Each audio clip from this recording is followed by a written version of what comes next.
Punjabi radio USA लेके आया है ताई फिनो दियां तत्तियां।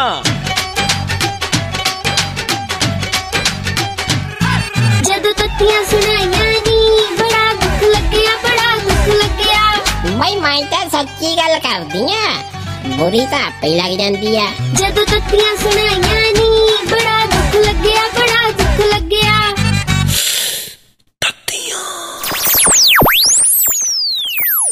ताइये तू अखबार च सलमान खान दी फोटो कानू वेखी जानी है? ना हुण अगले ने छापी है ते मैं मिटा दवां। दस्सां ताए नू? ना दस दे ताए नू, मैं तां ऐ बेनी है कुड़े भाई 13 साल बाद देख ला भाई सजा मिली। अगला 4 घंटे दी घरे जा पड़िया। ताइये इदां ही है, तगड़े दा तां 7वीं ही 100 हुंदा है। गल तां सही है कुड़े, पर फिर मैं सोचदी हां भी आ टेलीविजन ला के तू देख ला, आ जेड़ा केड़ा गाउन वाला ओ ऐ कहदा भाई मैं तां रब नू थल्ले ला लिया। मेरे को 32 बोर, मेरे को 36 बोर, मैनू 25 पिंडां च जांदे, मैनू ठंडा सलामा करे, मैनू कचहरी वाले सलामा करना है ना, ओ नहीं मान। मैं तां ऐ कहनी भी तां गल्लां वाले ने, असली भाई राजे तां हो नहीं बैठे दुनिया ते।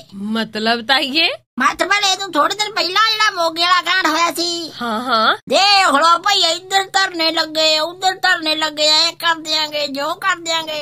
अगले जफ्फी जी च लेके आओ करता कम, दस की कर देंगे हुण दस। ताइये गल तां तेरी वैसे ठीक है ना, देख ला हुण हिंदी च आवें तां जे कहंदे भी जो गरजते हैं वो बरसते नहीं। ताइये वैसे जे पंजाबी च कह दिंदी तां कोई तंगी सी? ना तेनू मेरी हिंदी ते तलाज आ भौंकदी कुत्ते वांगू, ना तेनू तां आ भी मैं भौंका ही ना, मैं बोलना ही ना, बुरड़ी गोमी हो जाए किते। हेडी मारी या रोज मुंह चोके आ जानी मेरे घरे, जा ना बड़ी इत्थे दफा जा चो।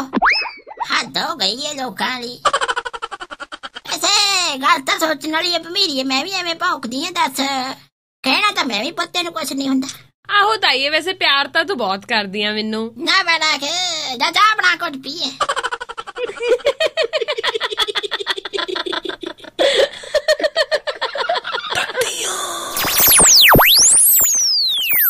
मैं तो सच्ची गल करदी हां, बुरी तो आपे लग जांदी है। जदों तत्तियां सुनाइयां नी बड़ा दुख लग्या, बड़ा दुख लग्या।